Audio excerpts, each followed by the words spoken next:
explicando a década de 2000 da NBA em 26 minutos com o nosso querido amigo do canal 30. E 2000 não foi apenas um novo capítulo para a NBA. Não foi. Foi um recomeço.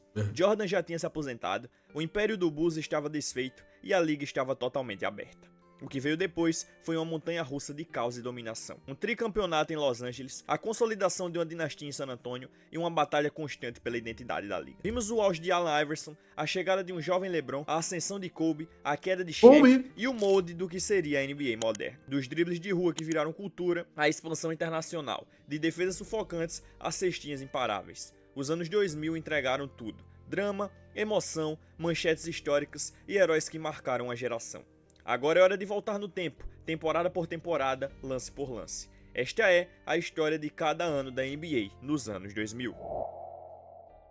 O ano 2000 não foi apenas o início de uma nova década, foi o começo de uma nova ordem, e a NBA precisava de um novo alfa. Foi aí que entrou Shaquille O'Neal. Não o Shaq magro do Orlando Magic, nem o veterano já em declínio. Esse era o Shaq em seu auge absoluto no Lakers. Em 2000, ele virou um monstro. Médias de 29,7 pontos, 13,6 rebotes, 3 tocos e um MVP incontestável. O Lakers venceu 67 jogos. Phil Jackson chegou com 6 anéis no currículo, trouxe o triângulo ofensivo e deu a Kobe Bryant e Shaq a estrutura que eles nunca tiveram. E pela primeira vez, funcionou. Bom, mais ou menos, porque apesar da dominância dentro de quadra, nos bastidores a tensão era real. Kobe queria a bola, Shaq exigia respeito. Phil tentava apenas manter a paz, mas no placar nada disso importava. O Lakers estava atropelando a liga. Enquanto isso, o leste era puro caos. O Knicks envelheceu, o Pacers brigava no físico e Miami ainda carregava aquela identidade dura de Pat Riley. Mas ninguém parecia realmente pronto para disputar um título. A força estava no oeste. O Portland Trail Blazers... Quantos de vocês começaram a ver o bagulho nessa década aí?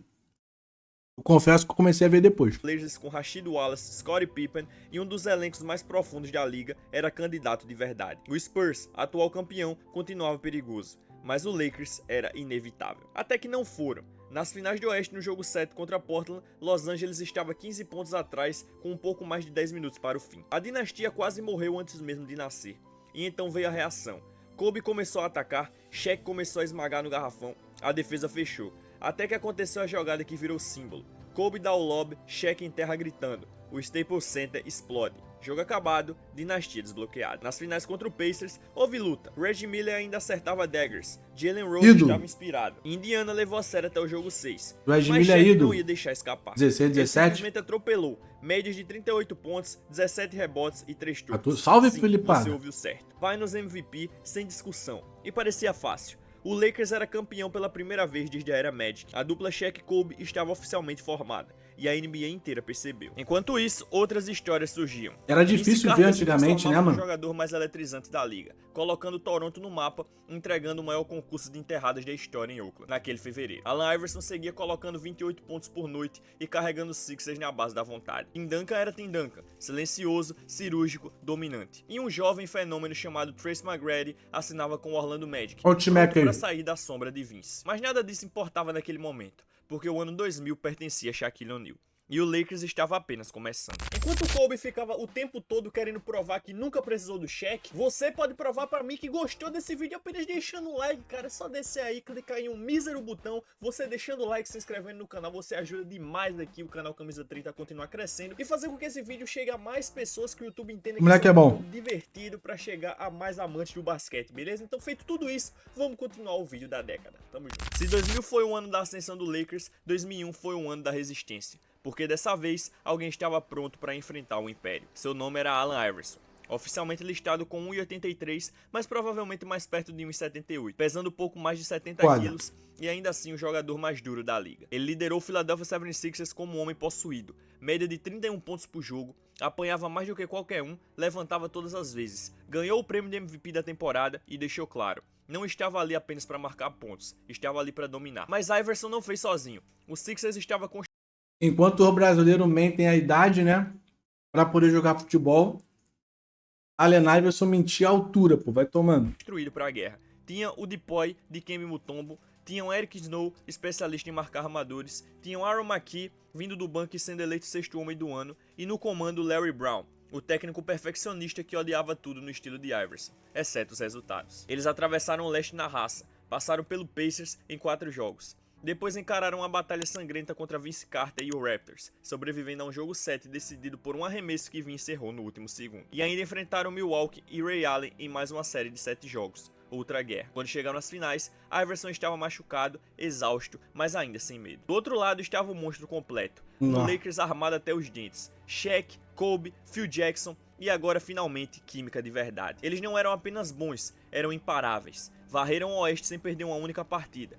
Destruíram Portland, atropelaram Kings e humilharam o Spurs. A margem média de vitória, mais de 12 pontos por jogo. Shaq continuava um colosso, mas Kobe já era outro. Ele destruiu Sacramento com 48 pontos e 16 rebotes, massacrou San Antonio com 2 jogos seguidos de 40 pontos. Só tinha 22 anos, mas já parecia o dono da liga. E mesmo assim, de alguma forma, os pontos, com 48 pontos e 16 rebotes, massacrou San Antonio com 2 jogos seguidos de 40 pontos. Só tinha 22 anos. 22 anos. É por isso que eu falo, mano. Ja Morant, Trae Young, esses caras não vão ser campeão não, viado.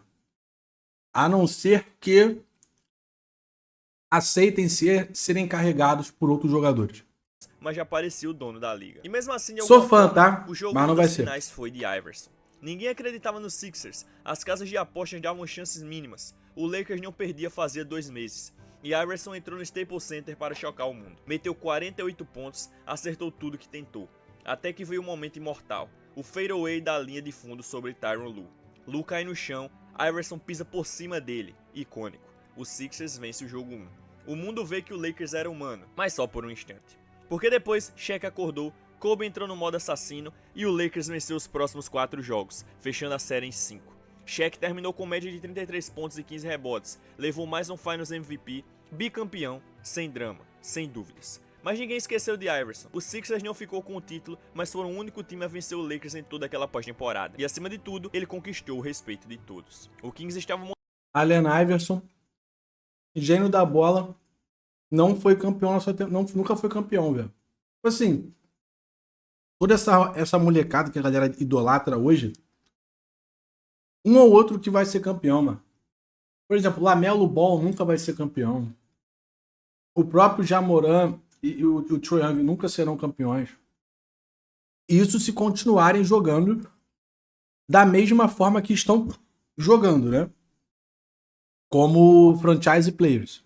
Eles não têm gabarito para carregar um time. Montando algo assustador com Chris Webber, Mike Bibby e Peja muito diferente. O Spurs ainda tinha Tim Duncan. Em Dallas, Dirk Nowitzki e Steve Nash começavam a incendiar a liga. E em Memphis, um garoto de 19 anos chamado Paul Gasol acabava de ser draftado. A NBA estava mudando, novas forças surgiam.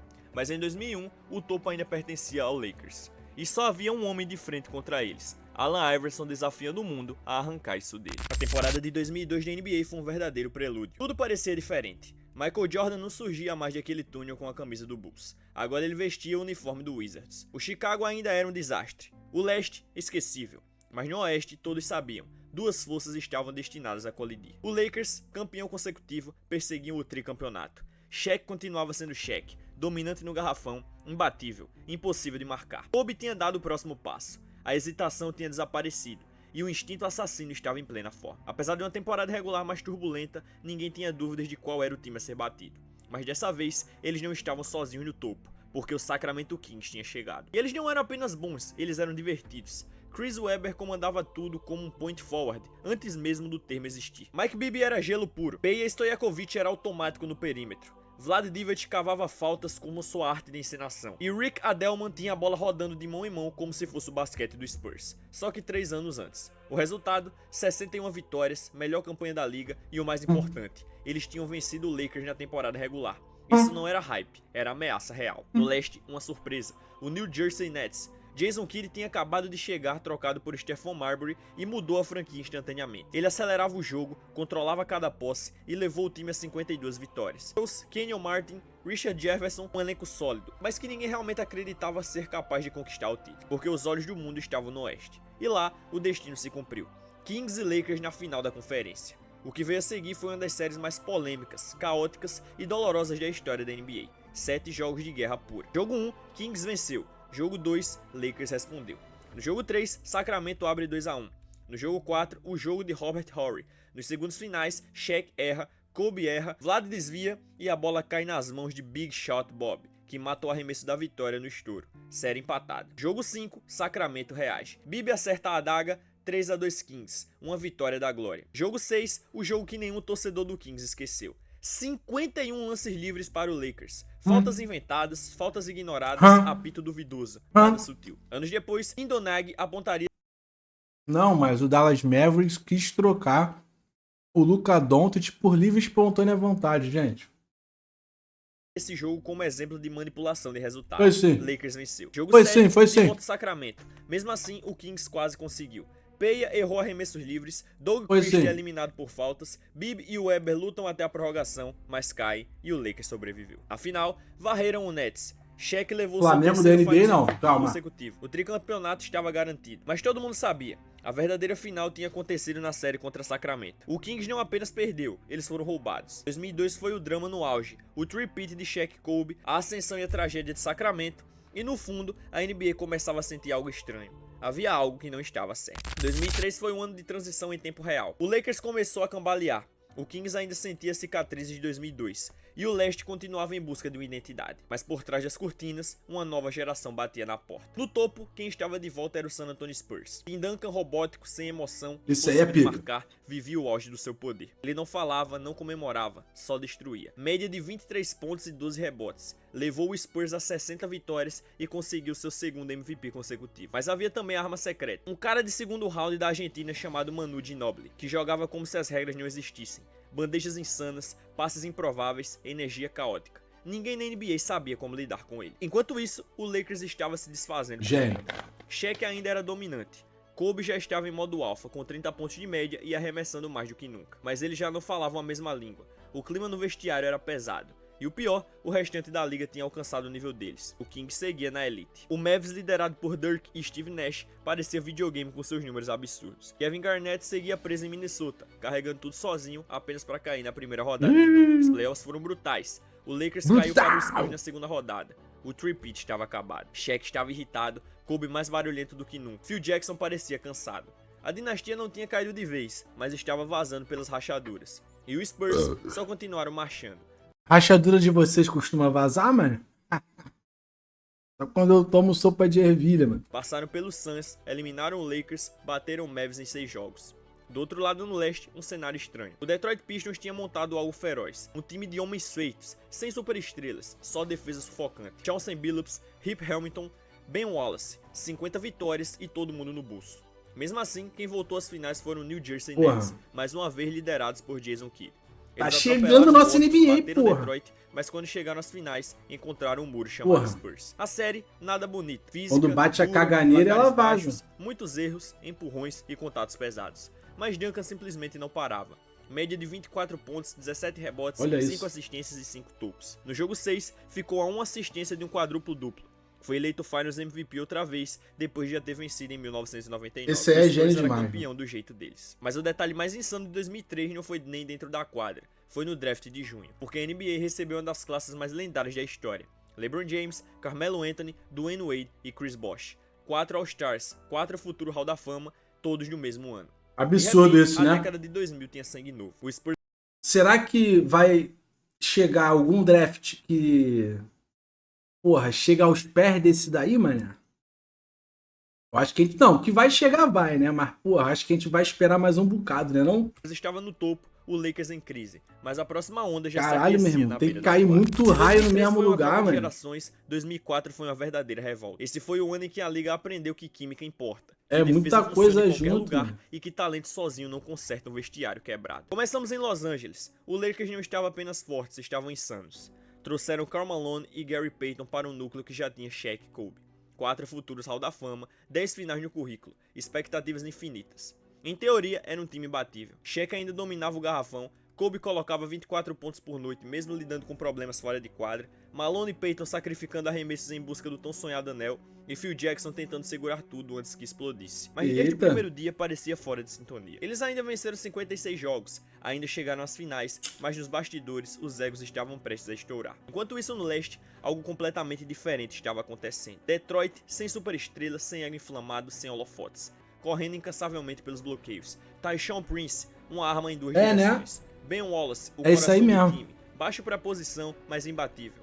E no meio da temporada chegou Rasheed Wallace, a peça final, um talento transformador. Ah lá, LeBron James, mano. Larry Brown colocou todos na mesma página, fazendo deles uma das melhores defesas coletivas já vistas. Vitórias feias, jogos truncados, entrega total. Nos playoffs, eles sufocaram todo mundo, eliminaram o Bucks, sobreviveram à guerra de 7 jogos contra o Nets e depois atropelaram o Pacers, segurando o ataque adversário abaixo dos 80 pontos por partida. Na final, todos achavam que o Lakers iam passear, mas Detroit não só venceu como humilhou. Jogo 1, vitória do Pistons. Jogo 2, Kobe acerta uma bola de 3 milagrosa para levar a prorrogação e o Lakers escapou.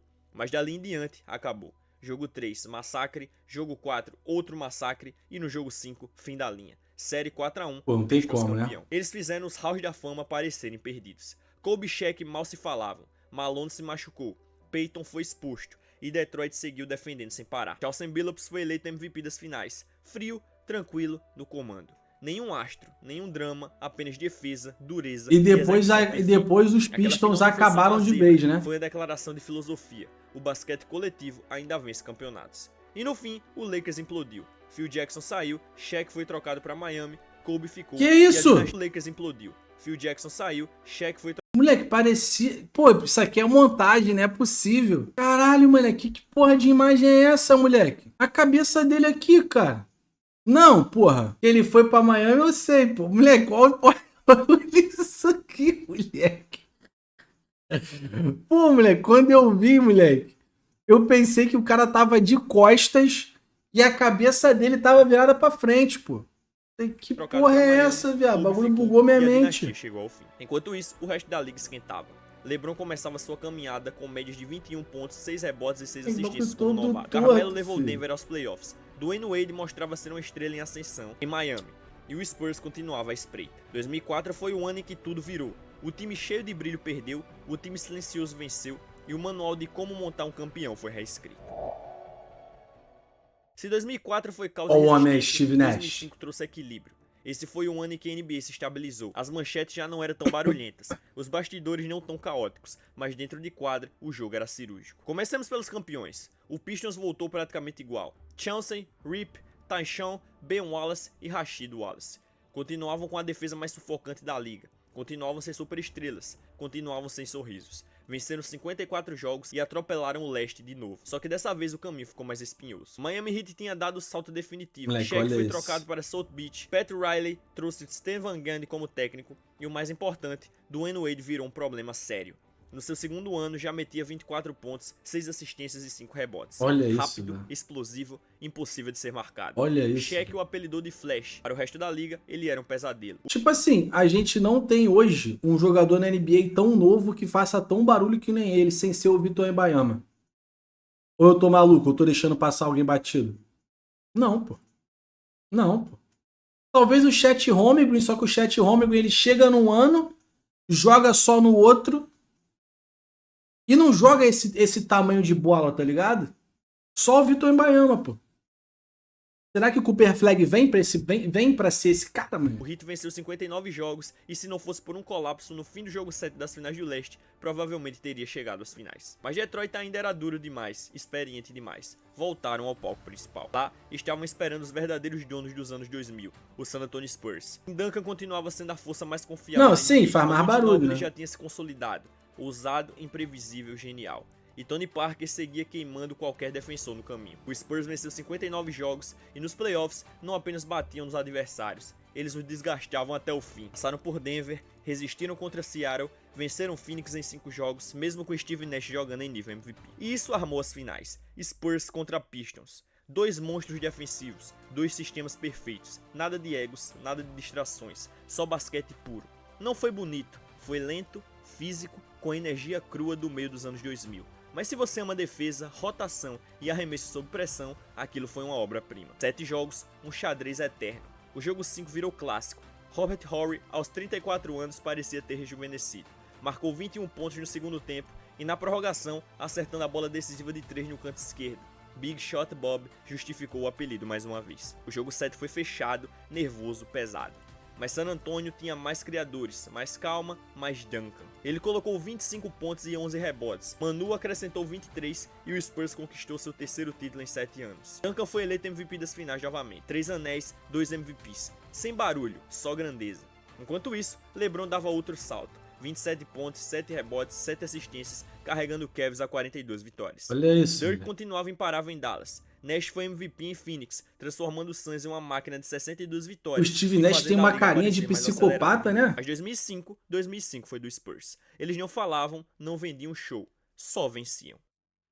Isso é Popovich, filho. Vai 2006 tomando e foi imprevisível recebendo. desde o começo. O Spurs continuava na elite, o Pistons venceu 64 jogos, o Suns estava destruindo defesas no ritmo alucinante de Steve Nash, e o Lakers ainda tentava se reencontrar após Shaq, com Kobe no modo lobo solitário. Mas nada disso importava, porque aquele foi o ano de Dwayne Wade. Vamos preparar o cenário. Miami Heat chegou pra temporada recarregado, saindo monstro. Pat Riley tirou Valeu, né? Steve Tamo Nash do comando junto, e reassumiu o banco no meio da temporada. O time trouxe é veteranos isso, né? de Quem não peso ri, como bom Gary sujeito Payton, não é. Antoine Walker e Jamie Posey. E o mais importante, um Wade de 24 anos, explodindo em sua ascensão para o estrelato definitivo. Habilidade, explosão, confiança. Ele não tinha medo de nada. Miami passou pelo leste, eliminou o Chicago Bulls, atropelou o Nets, derrubou o Pistons em 6 jogos, encerrando a era Detroit. Do outro lado, o Dallas Mavericks já não era mais piada. Dirk Nowitzki tinha evoluído, enterrado todas as críticas de ser fraco com médias de 27 pontos e 10 rebotes. Jason Terry estava em sintonia, Josh Howard em ascensão,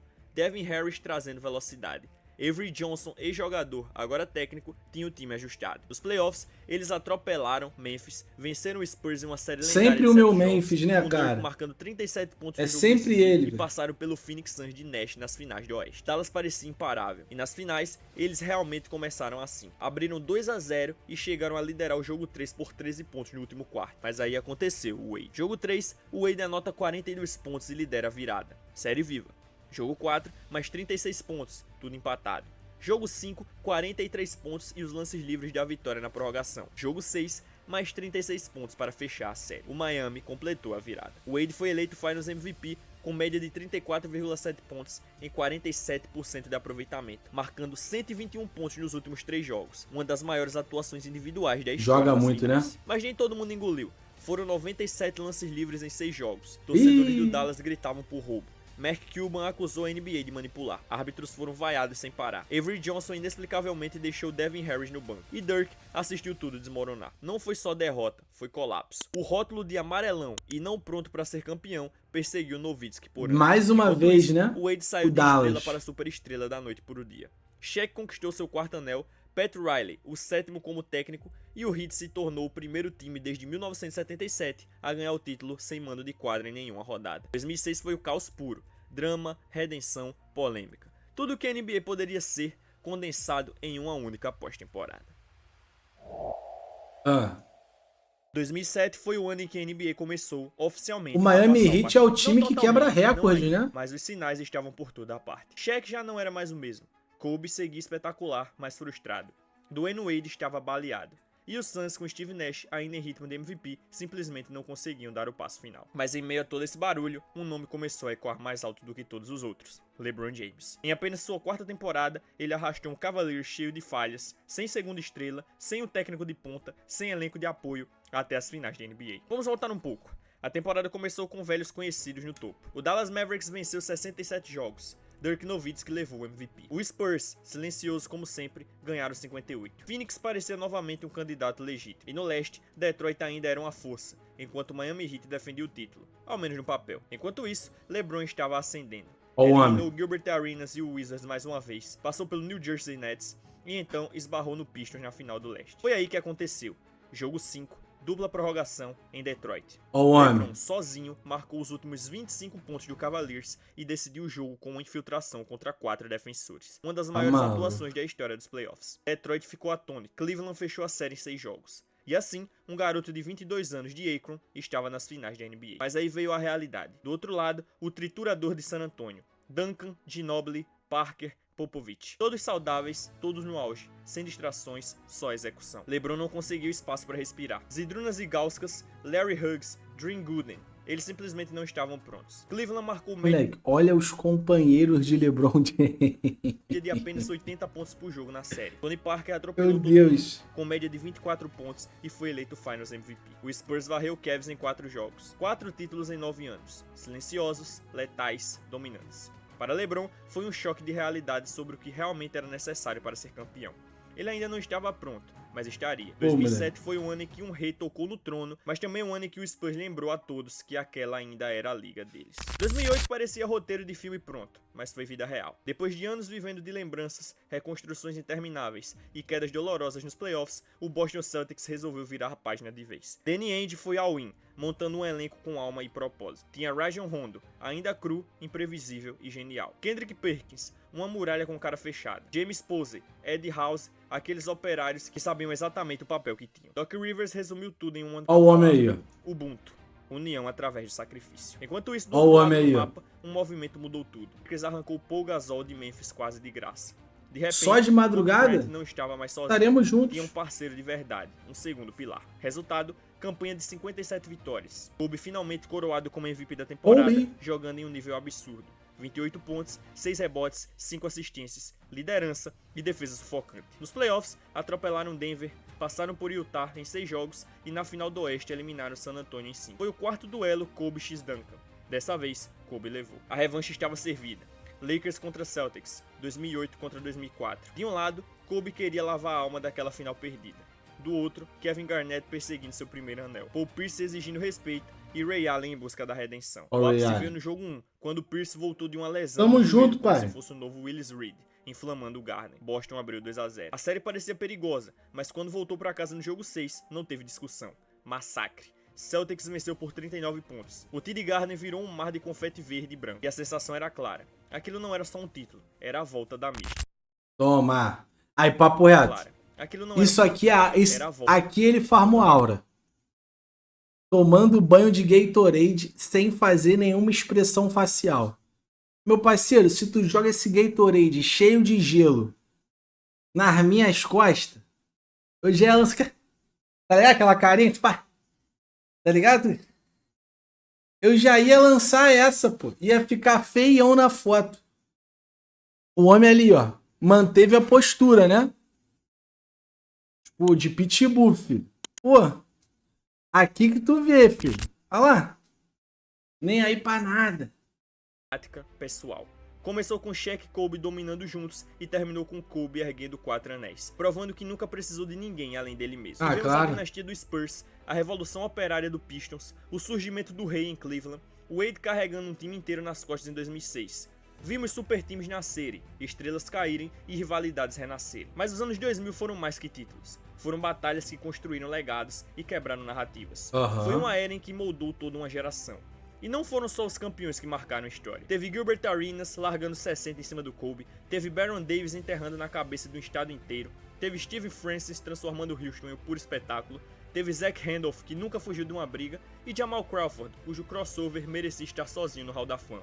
Esses caras nem sempre ganharam, mas sempre apareceram. E nos anos 2000, isso já era bastante para ser inesquecível. Isso, né? Porra, vídeo bom. A década